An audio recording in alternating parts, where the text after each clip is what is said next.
Hello everyone and welcome back to Is It Peak? Today we're discussing Season 6, Episode 3 of Better Call Saul, Rockin' Hard Place. Joining me today is Johnny Cooper. Hello everyone, Johnny Cooper here. Also with me is Vaguna himself, Cinebad. Hello. And we have newcomer Imperfect Dan. Was good. That was a pretty crazy episode, right? Yeah, that shit was crazy. So crazy, I had it spoiled hours before. Yeah, we got to talk about that first, don't we? I forgot to mention that in my notes, but the entire episode pretty much got leaked beforehand, like almost a full day beforehand. I was streaming and then HN, he came to my stream and he said this was Ozymandias 2.0, and right there I was like, oh no, I know what's gonna happen. Yeah, I kind of ruined it for Cooper, unfortunately. Ruined it for me too. I did not ruin it for you. You basically confirmed. I did not. I was nice though. I was going to DM Dan and just tell him what was going to happen because I was feeling a bit trolly, but I decided not to. Although I guess it didn't matter anyway because, he found out. I think Peter Gould kind of ruined it because he was like, this episode is going to be shattering. And it's like, what else would happen? Exactly. Yeah, I thought he might just be doing a bit of trolling and it was just going to be some filler episode, but I guess not. I should have figured out because Gordon Smith wrote and directed this episode, right? Yeah, but no one knows who he is. Yeah. Isn't he the guy from Twin Peaks? No. That's Gordon Cole. He did some pretty big Better Call Saul and Breaking Bad episodes, I think.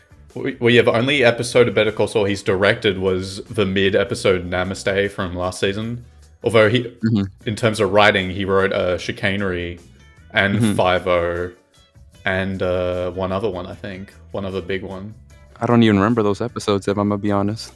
So what happened was in another Discord server I was in, and I probably left. They're really speculative about this crap, and then eventually they were sending IMDb reviews, and yeah, that's how I got spoiled. And isn't the Michael Mando interview got leaked too? Or no, that was afterwards. But yeah, this episode is currently the highest rated Better Call Saul episode with a 9.8 on IMDb, compared to the second highest rated, which was Bad Choice Road with a 9.7. Chicanery also got the same number. Yeah, Chicanery, Bagman, and Bad Choice Road all have a 9.7 currently. Winner should be a 10. Fair, it's a first reaction thing. So likely it's it might go down. It currently has 8,000 ratings, and Bad Choice Road has double that amount, so it might go down more, but who knows. Winner went down to a 9.5, which is crazy. Yeah, Winner's a 9.5. That shouldn't happen. Is that the best episode, Santa? Yes, it is. I think I shifted my mind on that because Winner was originally my favorite Better Call Saul episode. I think now Chicanery is kind of warming up a little more. I kind of prefer Chicanery now. Chicanery is just going to be unbeatable. It's going to take some real fucking magic to top that episode, Yeah, I mean, the thing is, people say Ozymandias is there's no filler. For me, it's Chicanery's that episode where every single minute is interesting. There's not a single minute where it's not amazing. It has the introduction of Huel Babineau. Oh yeah, dude, my audience went wild when that happened. Yeah, you were watching it in the theater next to No Way Home, weren't you? Yeah. I'm looking at the IMDb and it shows that Mando the Rescue is actually beating Rock in a Hard Place. Oh my god. Really? CGI Luke Skywalker fucking solos Michael Mando. Michael Mando needs an Emmy. He's not going to get it. Michael Mando's going to lose the Emmy. He's going to lose the Emmy to Finn Wolfhard, sadly. We can officially call the Emmys racist if he doesn't win. A supporting actor. I mean, he's only in 3 episodes, so unless he comes back. 3 out of 7 episodes, that's enough. I mean, I there might be a chance we get some cold open where we see a flashback of him hanging out with his daddy or something on there. Yeah. Would he count as a guest star Emmy? The guest star Emmy's going to go to Bryan Cranston. Oh shit, yeah, you're right. What if Bryan Cranston's in more episodes than Michael Mando? That's probably likely. Or maybe he might be It's not likely equal, at all. He would have to be in 3 episodes. He's not going to be in 3 episodes. So? I think it's pretty likely. 7 through 10. You guys are crazy. There's no way they do that. Well, Sinner's already off the bat with his predictions because last episode he did say Michael Nacho was going to die this episode, and he was right. I literally... Yeah, I thought they were going to drag it out. Dude, I had to watch the podcast again for that. I was like, yo, didn't HN said this would never happen and the show would be amazing if it did. I had to look for it. Let's save it for when we Alright. get to that, because right now we need to talk about the episode at hand, starting with the cold open, which is pretty mysterious, wouldn't you think? Oh yeah, dude. Yeah, at the beginning we see a single blue flower surrounded by nothing but, dry grass and sand in the middle of the desert. All with the same bland color, which in the context of the episode story can, represent all pure evil, like, Gus, Balsa, and the twins, having nothing pure inside them, while the blue flower represents Nacho, a man who is not like the rest of those monsters, and thus the flower stands out from the rest of the desert. Then when the rain starts to hit, the flower, it gives it a new meaning. That being his tragic death and, how he was never able to escape his deeds. But it could also mean that everything surrounding the blue flower is the hope and life of Nacho, while the blue flower itself represents the last thing he has, that being his father. You just come up with that on the spot? Bravo, Gould. Yeah, yeah. I guess because I was spoiled. I guess it was more like just wondering if that related to Nacho, because obviously it did. It was just a matter of how. And then I saw the glass, and my first thought was something to do with his car. And I think that's like meant to be like a red herring, because like after that, that's like the first thing we see, like his car. It was kind of ruined being spoiled beforehand, because like this is like the absolute worst episode to get spoiled beforehand, because like although the episode does just kind of tell you like right at the start that he's gonna die, so Yeah, Mm-hmm. could have been worse. Yeah. You just have to have a high IQ to understand that he is gonna die. Anyway, moving on from that, we got Nacho driving around, and then he hides in this like big old oil tanker thing.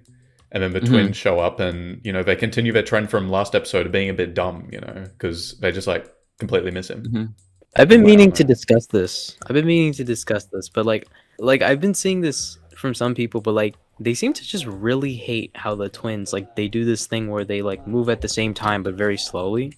I just think it's cool. I don't care about the logic. Like this is me personally.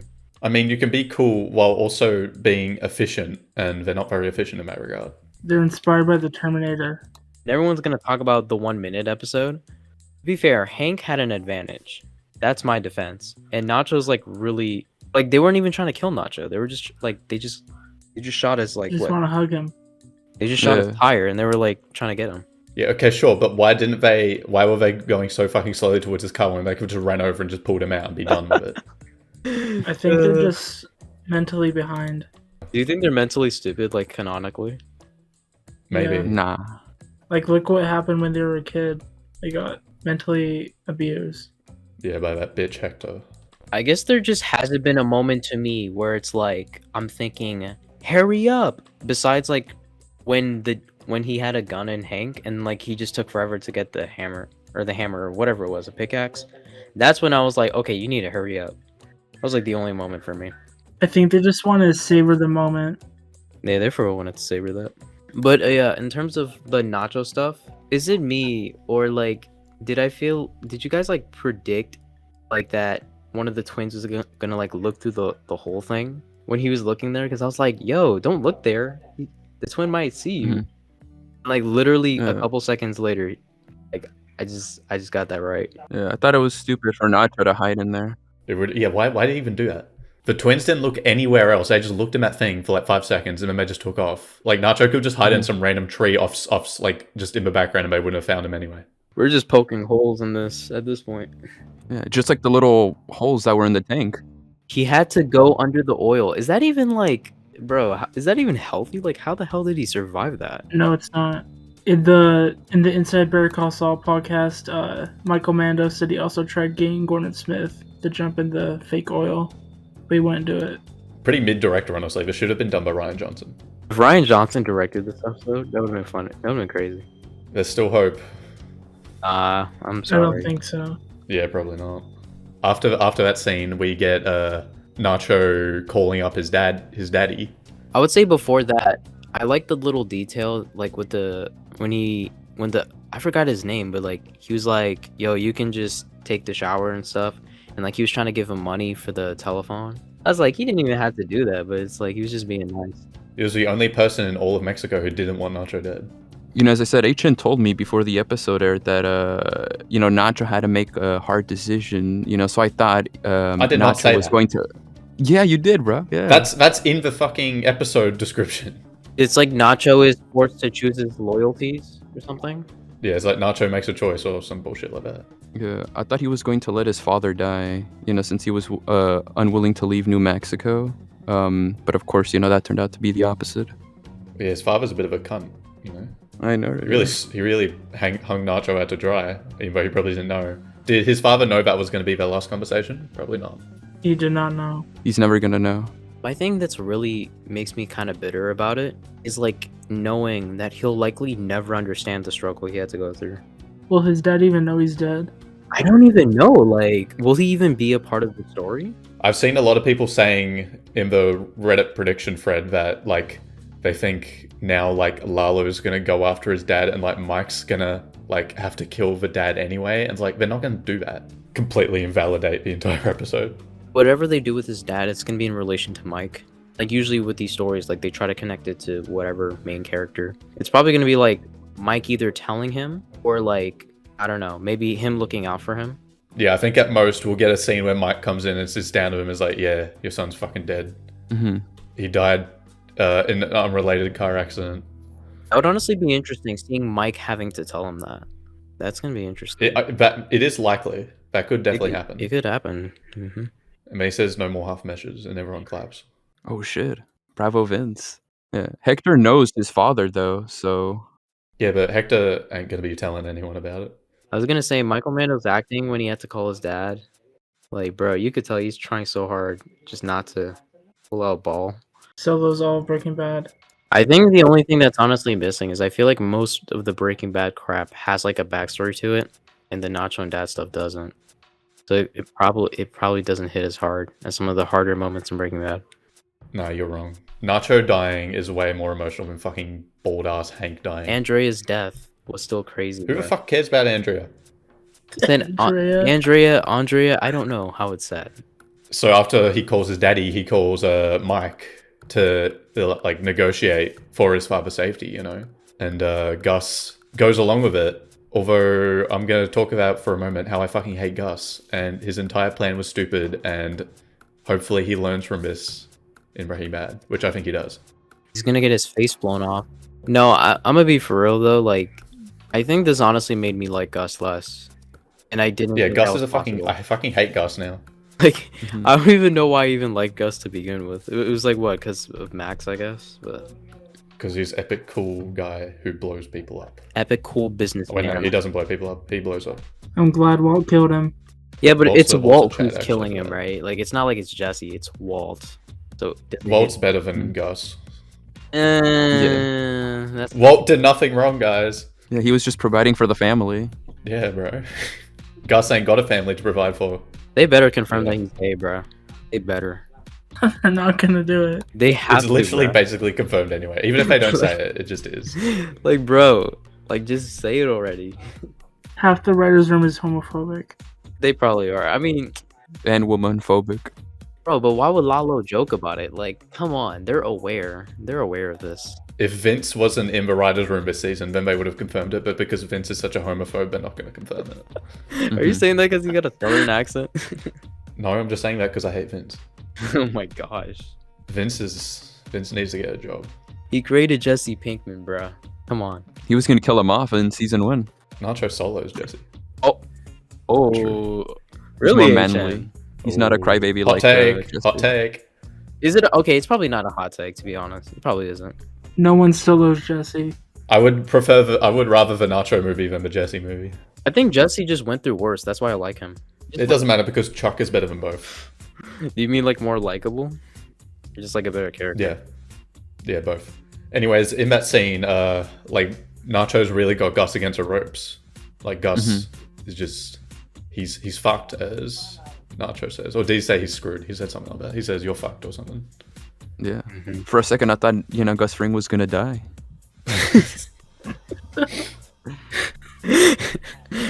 Yeah, and he's gonna die then get replaced by the actual competent Gus Fring we're seeing Breaking Bad.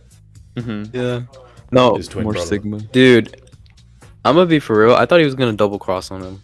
Until like a couple Yeah. sentences later when he was like, all right, I'm gonna go with your bullshit story, but make sure my dad's safe. I was like, damn, he's really about to die. So moving on from that, we cut back to the mid Jimmy plot. For real. It's not mid. It's mid compared to what else is going on in this episode. They're True. playing to screw over Howard. Yeah, fuck Howard. I mean, fuck them for fucking Howard. I will say the first time I watched it, I literally, yeah, I was feeling that way, but on rewatch, it's better. Kim is just not very likable currently. None of them are. It's not just because I hate women. Literally none of them I think are. you do. Jimmy's not fully committed to it, you can tell. He like is just going along with it because he wants Kim's pussy. Who doesn't, bro? No, I actually like how they gave Jimmy that to deal with, because I was just wondering, it's like, what else can you do with Jimmy this season? Because they could just make him full out Saul Goodman, but I like how he's still like dealing with last season. Yeah, they're not just doing what you'd think. They're not doing the like he becomes Saul and Kim leaves him because she's too good for him or anything like that. Just Kim's arc and Jimmy, like that stuff has just been just not what I expected at all. Which is good, Yeah, that's great. Yeah. even if it's painful to watch at times. Kim leaves Saul for Ernie. It was like really painful seeing how Kim like fucked with the Kettleman's like brains. Like, gosh, seeing her Yeah, like that was painful. that was actually kind of hard to watch. I'm not even gonna hold you. Yeah, she's so dedicated now. But yeah, probably the most important thing that happens in regard to that plot this episode is Suzanne Erickson, the district attorney, talking to Kim about how like they know Lalo is Jorge de Guzman and how he's dead, and they want Jimmy to like give him up to give him more intel, you know. And He's probably gonna Kim seems like she doesn't want him to do it. So she's gonna become the cartel sex slave. Yeah. My initial take on that during that conversation was like maybe she was like becoming doubtful, but like knowing what happens later, it's kind of clear that she doesn't want him to like rat the cartel out. I think it's kind of clear. Yeah. She likes that cartel money. He's gonna snitch, and then that's why he says it wasn't me, it was Ignacio. I actually like how the line's way more mysterious now compared to like the end of season 5 where it kind of fits, right? But now it's like, what even happens to lead to that moment?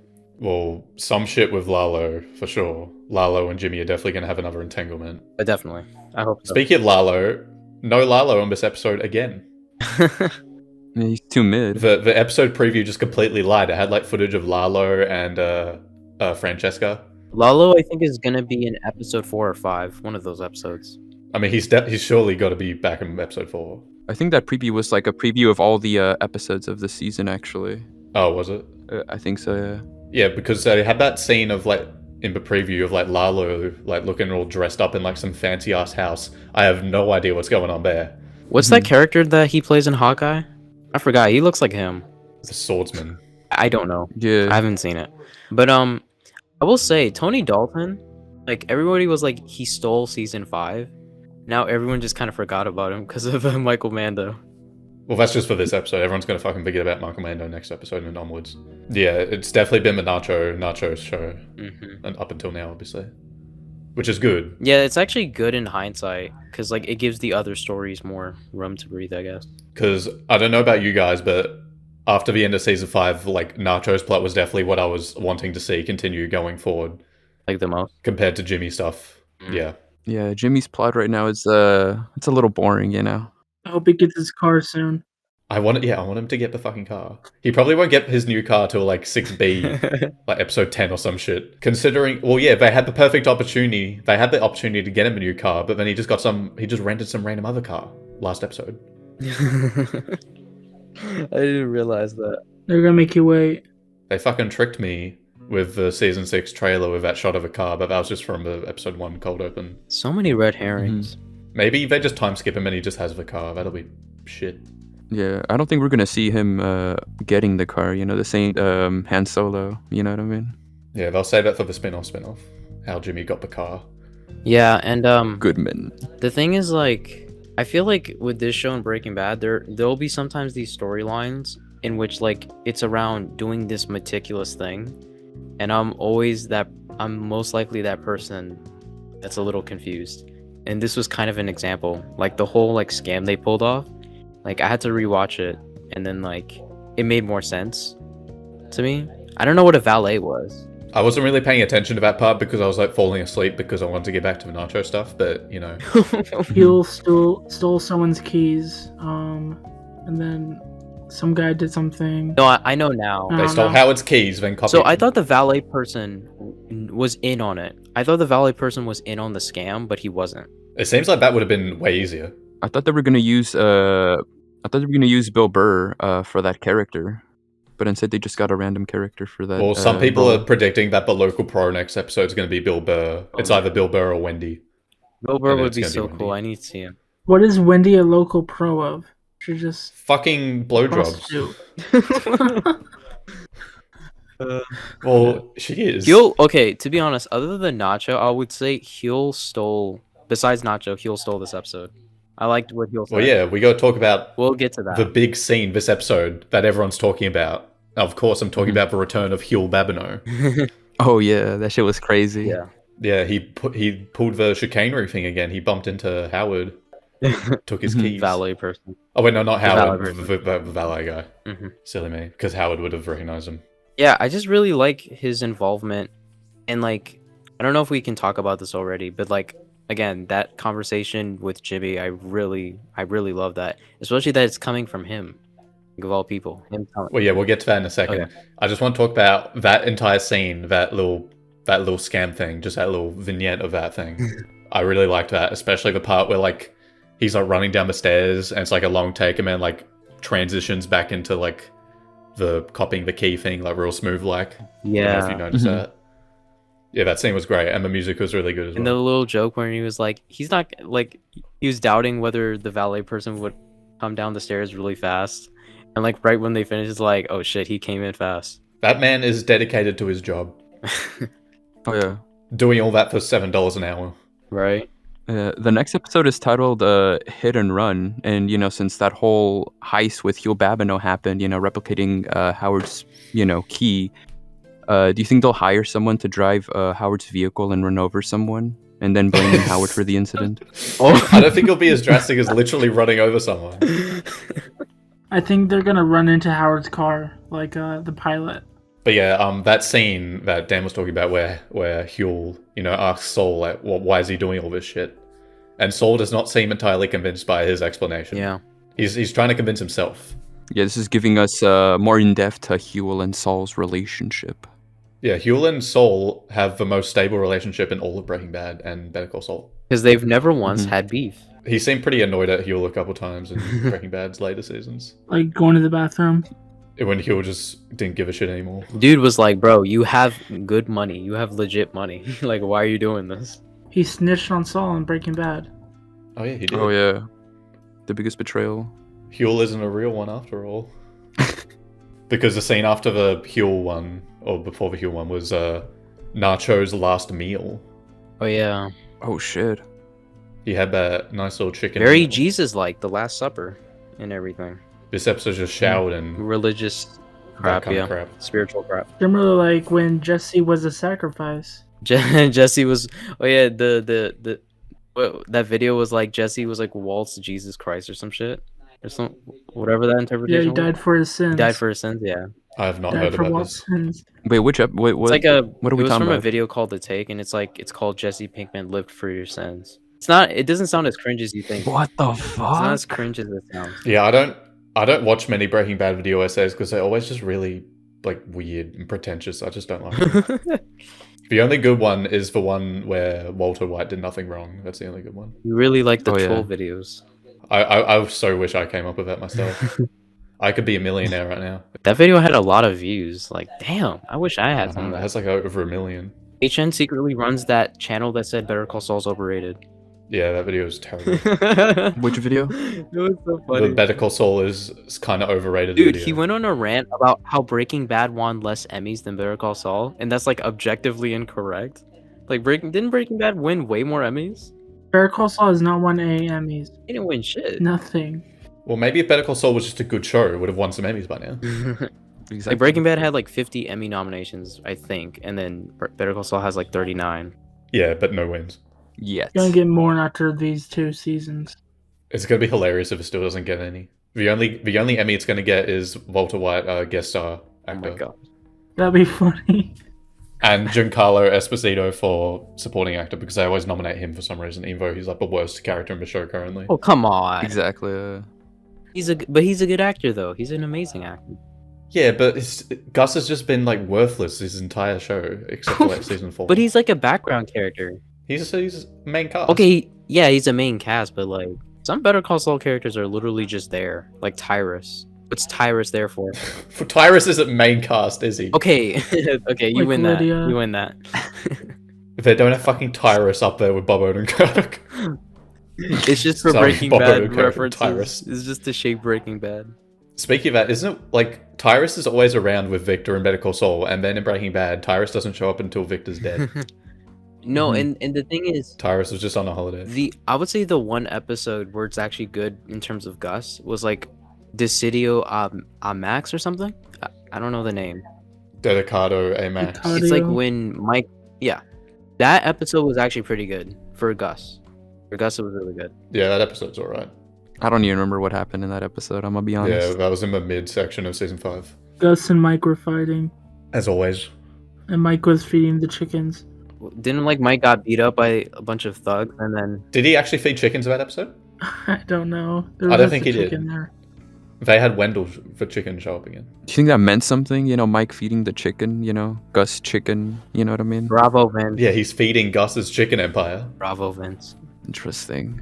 But yeah, with Nacho's last meal and like just how Victor comes in and tells him that Nacho isn't pretty enough or whatever. Oh no, he's too pretty. So they have to beat him up. I mean, they're right. It's just- Nacho is really hot. Gus is just treating Nacho like fucking shit. Bruh, speaking of pretty, I'm so mad. Sorry, I'm so mad that this is the only time we got to see him shirtless. Who, Nacho? Yeah. This is the only time we get to see him shirtless. Oh, That's crazy. You're just a thirsty motherfucker. for real. We got Naked Soul in episode 2. That's enough. Okay, but Bob Odenkirk ain't that attractive. Whoa, okay. Say it to his face. He's just I a won't. He's too grandpa. nice. No, but I like when Mike was like, he was like, I'ma rough him up myself because that was really nice. Yeah, and that bitch Victor was He was fucking smiling smirking like, about it. damn, He's smirking the entire episode, an annoying ass prick. such an asshole. Yeah, even at the end, actually, when Nacho died, Yeah, somebody he was, pointed out that he was smiling. Laughing to Yeah. himself. Bro, that dude's weird. What a dick. They need to make him a real character. That's just weird. Weird behavior. Why do they need to make him a real character? Just Tyrus isn't even as comical as that. Like, why are you smiling? That's the moment when Nacho decided he was gonna. I mean, that's the moment when Gus decided he was gonna kill him with a box cutter. Oh my gosh. Uh-huh. He thought, "Nah, that's fucked up." The last drink they had together, Mike and Nacho. Yeah, that was cute. I thought they were gonna have a goodbye. Yeah, Nacho trusting Mike shows how far the relationship has come. You know, like when Nacho called Mike, you know, and told him, you know, to promise him, you know, not to kill his father. Yeah, remember back when Mike was trying to get Nacho's when he was trying to get baseball cards back from Nacho Mm-hmm. back in season 2. That's an eternity ago at this point. Yeah, they're caring for each other. It's like very unspoken. Like I don't think they ever to each other like anything. It's like you could just tell. Well, I don't think they even like each other that much. It's just more like It's like you know, a respect thing. they're human beings. They're not fucking soulless bitches. Yeah, like us. exactly. Mm-hmm. Like and like obviously the way he cares about his dad, it's like I can relate to that. But all this is like making me feel like, how the hell can Mike keep working for Gus after this? Like, Jesus. I guess this is showing how like Mike's just like, you know, he doesn't give a shit. Or not that he gives a shit. He's just like does what he has to do to get the job done, get that money, you know. Yeah, I think it's after Mhm. the Warner thing, and then you know, obviously being in Mexico and kind of like learning to like deal with the baggage, and then understanding Gus. I feel like it makes him a little more understanding of Gus, even though I really don't think he deserves much sympathy. Well, I think in these next few episodes, we're gonna see Mike and Gus's relationship like become more solid. You know, Gus is gonna actually start taking his advice probably, because I think Gus realizes he kind of fucked up with this whole thing. I mean, he's got to realize at some point, considering how much more smarter and calculating he is in Breaking Bad compared to Better Call Saul. I actually I like how Gus did Gus ever tell like Besides like his henchmen, like he's never like told anybody like he just wanted revenge. Like I actually like how he kind of opened up to him about that. Yeah, he hasn't told anyone about that except for Mike. Jesse. Surely. Yeah, and Jesse. Did he tell Jesse? Well, Jesse like found out about it like secondhand off, surely. I just like that connection. Like he sent him to Max's memorial and like showed him a side of him. Because to me, that kind of makes more sense why Mike would stick with him. Because he wouldn't just stick with somebody that's like completely soulless. But I don't know. I don't know how he would still be there, especially after Nacho. Yeah, I saw some guy on Twitter point out how when Nacho was in the van, there's like a rope right next to him. You know, and I know we all meme about foreshadowing in Breaking Bad because of how, you know, Bad fans reach a lot. But do you think that was actually intentional? I mean, obviously it was. Yeah, I think it was. I noticed it immediately. Yeah. Which rope? I didn't. What? Say it again. Like a noose. It's like a noose, kind of. Oh yeah, sure. Yeah, That's definitely intentional. If it's in like literally the same episode, then it's probably intentional. Yeah. Yeah. No, but speaking of, did you guys see that like post about how there was like that domino that had like a 6 and a 3? And people said that foreshadowed Nacho's death. I don't think so. That would have been funny. Maybe. I don't know. That would have been funny though. If the domino said like Nacho's gonna kill himself on it, then maybe I would believe it. If the domino said that, yeah. It just had a picture of Nacho putting a gun to his head on it. Oh my gosh. Mm-hmm. Oh yeah, and the final nod with Mike and Nacho, what did you guys think like was going on there? Because you can kind of see it in many ways. They just respect each other. But did you think like Mike knew what he was gonna do, especially after what he said later? No. He looked pretty surprised. He looked surprised. Okay. I think he thought he was gonna shoot Bolsa.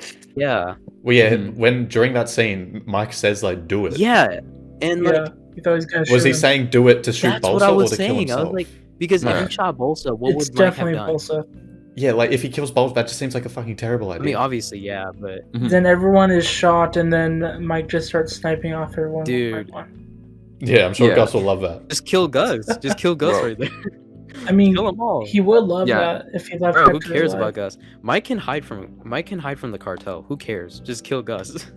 I mean, we haven't seen much proof of Gus's physical activity other than like that one time when he put the bag over when he Nacho's stabbed friend. Victor. Oh yeah, that too. Yeah, Anyone He's could pretty fucking do strong. Yeah, it. Gus is honestly like, I'm surprised sometimes when he does that. I want to get a scene where like where Gus is like full on like sprinting after someone.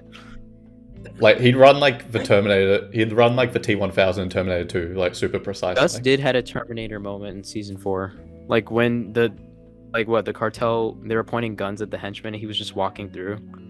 That was definitely a Terminator Oh, that thing. scene's so dumb. That's It Kino. was. Gus, he was just standing there, right? Like Mike was like, "Get down." Yeah, until Mike. Yeah, he was in charge. Yeah. Yeah, like Cine said, I saw some guy on YouTube comment that if Nacho killed Bolsa, then Mike will have killed Gus and the twins right there, you know, since both of them will be free. And then Mike becomes the new Chicken Man. So, do we want to talk more in depth about that last Kim and Jimmy scene? I don't even remember that scene, to be honest. Yeah, there was a bunch of sticky notes. Like one said Namaste, like Howard's license plate. I saw someone said there was one which had like a high heel on or something, which probably means Wendy. I doubt it. I thought it was referring to the hookers that went after Howard. Well, Yeah, new yeah, hookers. that makes more sense. Well, yeah, well, I don't know. Is Jimmy just going to do the hooker thing again with Wendy? That'd be funny. Back in early 2021, I saw this TikTok of a guy recording like the behind the scenes of Better Call Saul, and Howard was outside a hotel. Yeah, I saw that as well. So yeah, I think they're gonna bring Wendy or somebody back. I swear I saw something that like Jimmy's gonna like dress up as Howard and like go around in Howard's car like really loudly talking about how he wants to get his dick sucked by Wendy or something. Dude. Oh shit! Yo, him and Kim are in an open gonna be Kino. relationship. Holy shit. Don't forget that Wendy and Kim are the same person. Oh, damn. You're right. By the way, is it Rhea Seahorn or Ray? Because I heard her name is Ray. Rhea Seahorn, I think it's Rhea. I'm pretty sure it's just Ray. Yeah, somebody said it was Ray. Who cares? Ray Skywalker. But about the last conversation, like, what do you guys think? Why do you think she told Jimmy like the way she did it? Like, why do you think she did that? Well, she wants him to stay a friend of the cartel, Yeah, but so he can keep getting that cartel money. I don't know. It just seems like Kim really is like, I guess she's like this. She's very adamant on moving forward and just like not thinking about like past stuff. I don't think Kim's entirely sure what she wants right now. you know how Jimmy was like dealing with like the stuff in Bagman, and then she's just kind of like trying to be there for him and just worrying about like literally what Bad Choice wrote that same episode. She's just like trying to get an overflow of cases. It's like she just does not know how to deal with this shit. Well, yeah, and wasn't Jimmy the one who was wanting them to stay in the hotel? Yeah. To like, yeah, and Kim was just like, let's move on. So there's a D-Day sticky note. When the sticky note says D-Day, like Hitler's death. They're gonna frame Howard as being Hitler. Yeah, they are. Jimmy's gonna dress up as Howard and do Heil Hitler in the streets. Wait, does Howard have a family? We don't know anything about Howard's family. He doesn't have a family. His dad's probably dead. How's this dude, bro? How old is this guy? Howard? No, he's in his 50s. He has to be. I mean, how old is Chuck? Isn't Chuck in his 60s? Chuck's dead. How old was? Yeah, Sorry, dude, come how old on. was I think Chuck? he was in his late 60s. Chuck was like in his 60s, right? I don't know. I guess we have to look at the Breaking Bad wiki and find out. He was either 58 or 59, depending on the month he died. Yeah, it shows he's 58 and 59, or one of those two. Jimmy is like 41 in the very beginning of the show, and in Breaking Bad, he's 47. Kind of related to that, I just want to say that they're doing a really good job with Bob Odenkirk's makeup this season. He's looking good. Mhm. Especially in episode 2, when he was like with the Kettlemans and stuff, he looked like kind of young. Yeah, I wonder if that's because of the lighting. Or maybe it just helps that he doesn't have that hideous sunburn anymore from Bagman. So Because you said he looked older after Bagman, and when I rewatched it, I was like, holy shit, he's right. But I mean, to be fair, it makes sense, but like, yeah. Actually, I wish they hired Disney so they can CGI Bob Odenkirk and Mike. They should just do a deep fake. Yeah, that's what I was thinking. Mike hasn't even aged, bro. This dude looks the same every time. no, in season 5 and 6, he looks a bit You think? older. I can't even notice. Yeah, mainly when we're out in the desert and like it's that really harsh lighting, it just looks awful. Yeah, I just Mhm. wonder. Oh yeah, like his skin. His skin. Is that makeup? Is it like very reddish? No, that's just how he looks. He's a dried up tomato. But I think it's time we talk about that final scene, the scene. So I didn't get spoiled, but I can kind of guess what happened. I didn't think he'd kill himself. I thought he was just gonna be dumb. And then, like when he had Bolsa at gunpoint, he would do something stupid. Then he'd get shot. But Yeah. How long until you guys realized that he was going to shoot himself and not anybody in that scene? Because obviously they're in Breaking Bad. I was spoiled, so I knew he was going to shoot himself. Sadly. Oh shit. I didn't realize until it happened. When he had the gun to Bolsa, I thought what was going to happen, even though I knew like he was going to kill himself. I had a feeling like Mike would like mercy kill him, Oh. Mhm. like just shoot him in the head with a sniper rifle. Or then the twins and stuff would be mad at Gus for that, unless they just say it was just a random bullet. The thing is, like, also, did you guys note that like when they took him to like the Salamanca's place, there was like that one shot of like you get to see behind the window. It took me a while to realize they were gonna use that as a torture method. Like if he didn't give up the names. The little toolbox and the little window behind them. I did not see that. Shit, you must have been sleeping. I had too many tears in He my was eyes. crying. Oh, Mhm. Agent was crying. Holy crap. No, I Nah. wasn't crying. I'm a soulless. I was person. crying. HN and Cine. Yeah. TV shows don't make me cry. So I couldn't say this during the cold open. I forgot to say it, but I saw someone say that the glass on the floor on the desert was foreshadowing the glass when Walt killed Crazy 8. I thought that was a possibility, but Walt killed Crazy 8 with a plate though.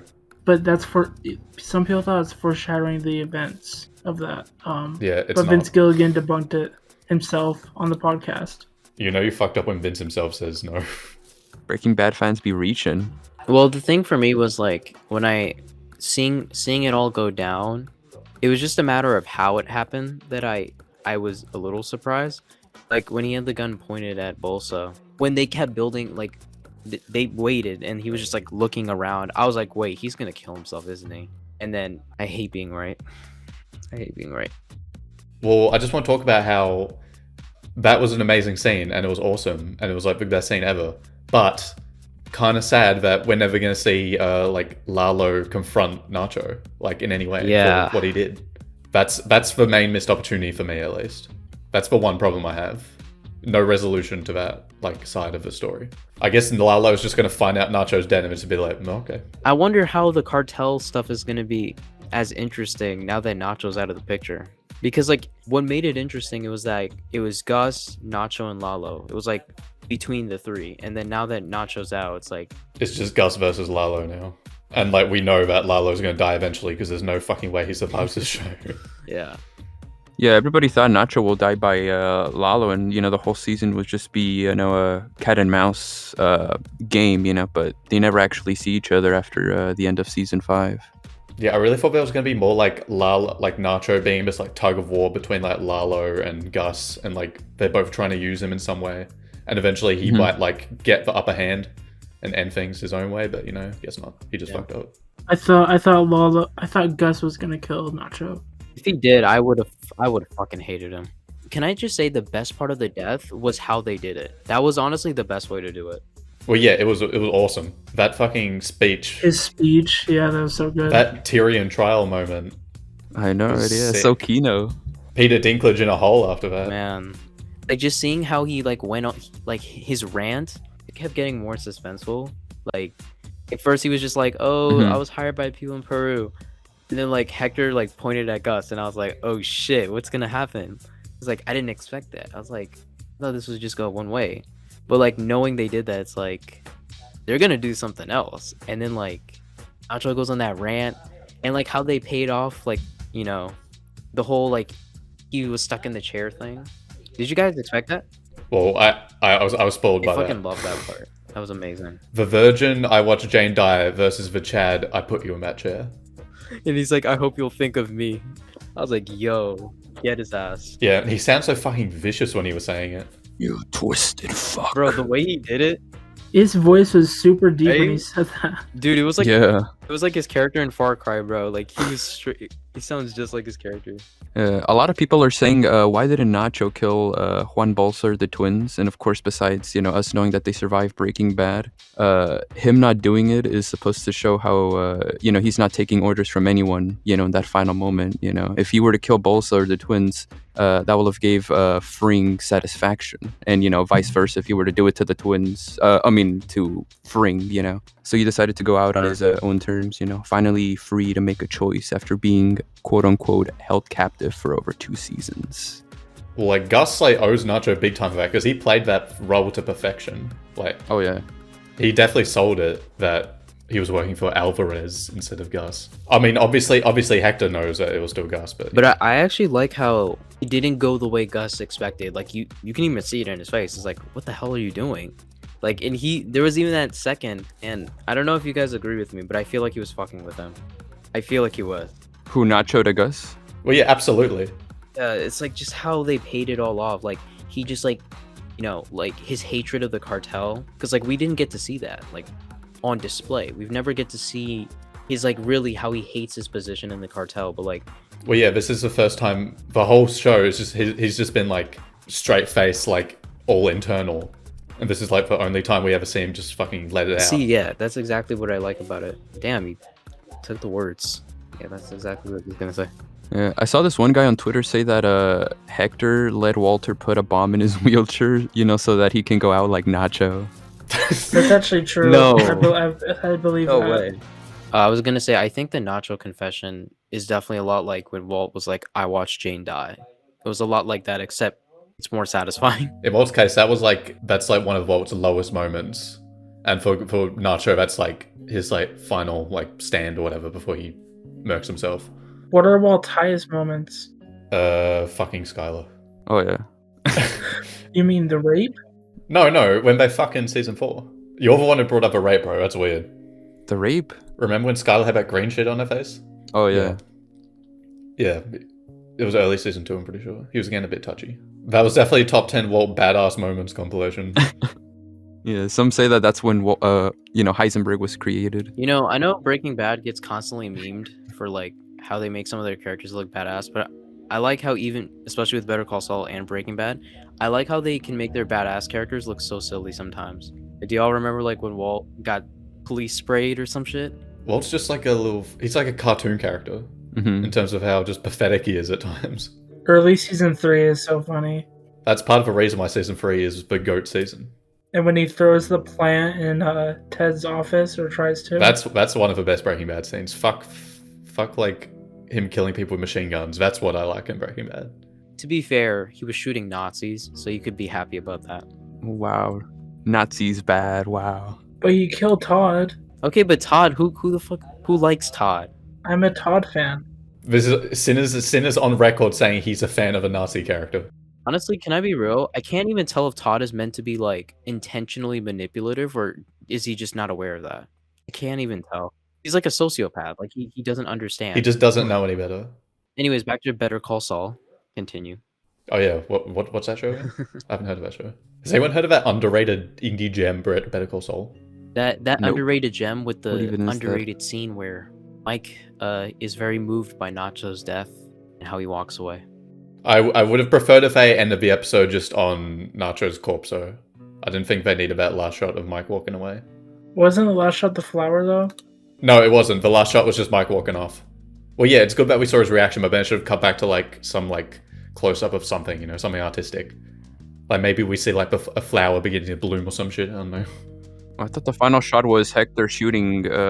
It's like the final shot's like a wide shot where Mike walks away, and then it like focus pulls to in the background you see Nacho's Dude, body getting that shot. was such a dickish like. Yeah. Ugh, I hate that. Well, yeah, that shows how like pathetic Hector is, because like he's just completely lost at that point, but he still like wants to get some kind of satisfaction, so he just shoots the Gus's fucking reaction, corpse. like, was he like guilty, or is he just satisfied that like he didn't have to deal with this? I think he's affected by it.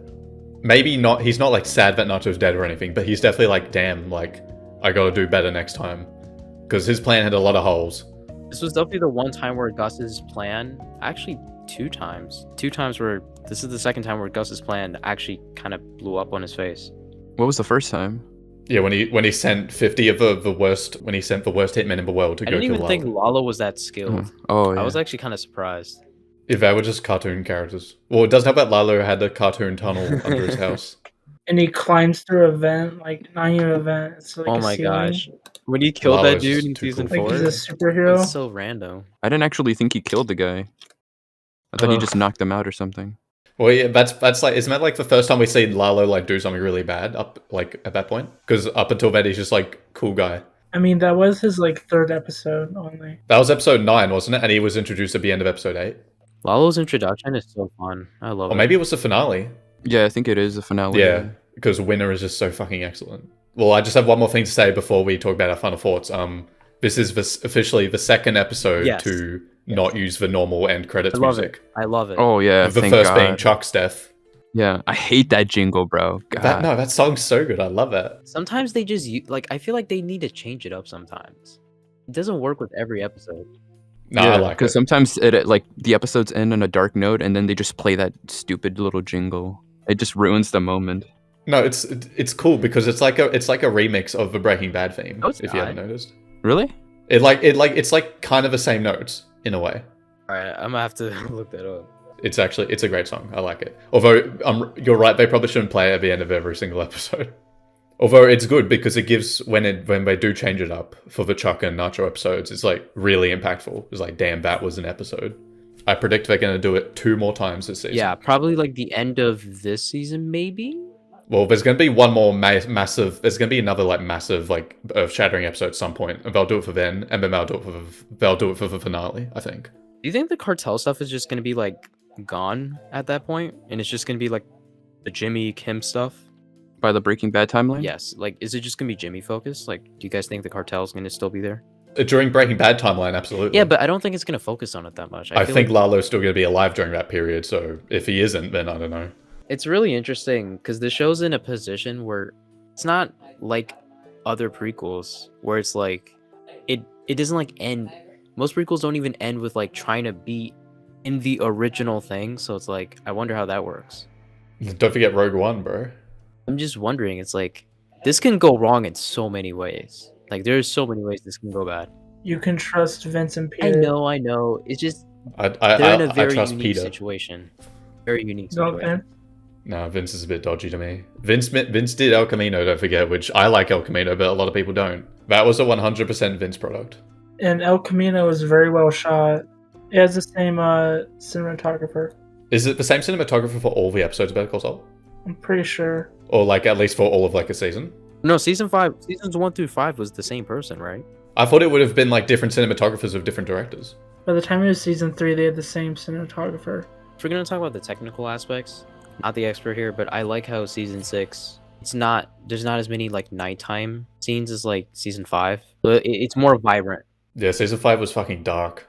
Yeah, I kind of don't like that aspect of it, but it still looks really good, obviously. And this one looks more like it doesn't lack color. Breaking Bad and Better Call Saul are still like the kings of scenes shot in deserts, other than Mad Max.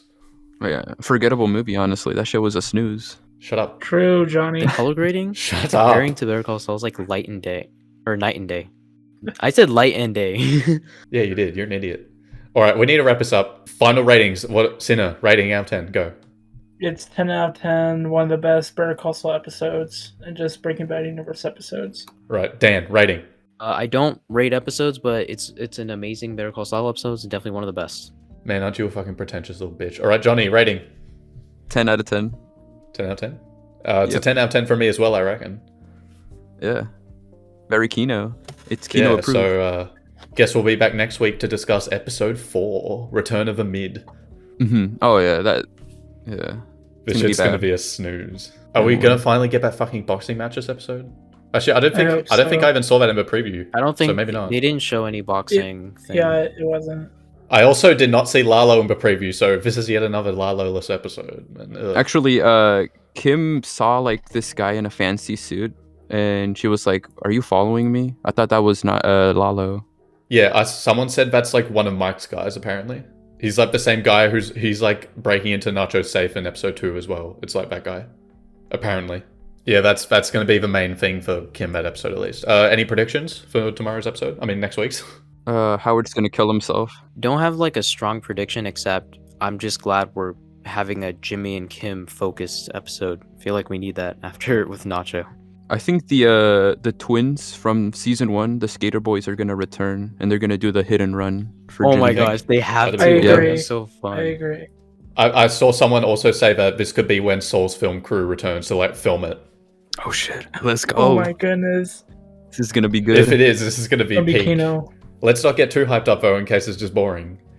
Yeah, we all know who's directing it, so. All right, everyone, Sinner, right now, who's the local pro? I think it's Todd. Dan, who's the pro? Who is the pro? Who is the local pro that Jimmy is enlisting to help to put on I a show? really think it's probably the twins. Johnny? Yeah, You think the that's twins. the twins? Yeah. Yep. Even though it's local pro singular? Ooh. Maybe it's just one of the twins. The other one's dead. Oh my gosh, what if they bring Bill Burr? What if they bring Bill Burr for that episode? Oh shit. Well, yeah, people are saying that. It's either the camps are either Bill Burr or Wendy. He's actually not a local pro, though. He moved to Albuquerque. He's from Boston. He said it in Breaking Bad. Oh, shit. Dang. Sinner's got the in-depth lore. Okay, I'm going to say it's Wendy. I'll go with the boring one. I'm just glad that Better Call Saul are using characters from the past seasons. Yeah, I love that. Yeah. Kettleman's was great. Price is coming back. I fucking hope. Maybe the local pro is Price. Oh shit. Or The combo. local baseball card pro. Yeah. It'll be Emilio. Also, just before we end off, I want to bring up the bingo card I made ages ago. Remember that? Uh-huh. Oh yeah. Just want to see how many we can cross off. So far we've got Nacho dies. We can take that one off. Kim feet shots. We can take that off. And that's all we can take off right now. All right. Most of them are like for like shit. That's going to definitely happen like at the end of the season. So, we can tick off Walt and Jesse as well because we know that's going to happen. Well, we don't know if Walt and Jesse are going to be in the same scene. So that was this week's discussion of season 6, episode 3, Rock and Hard Place. And obviously we'll be back next week for episode 4. What's it called? Hit and Run. Hit and run. Tune in next week for Hit and Run. It's going to be a big one. Maybe, probably not. Thanks everybody so much for watching /listening.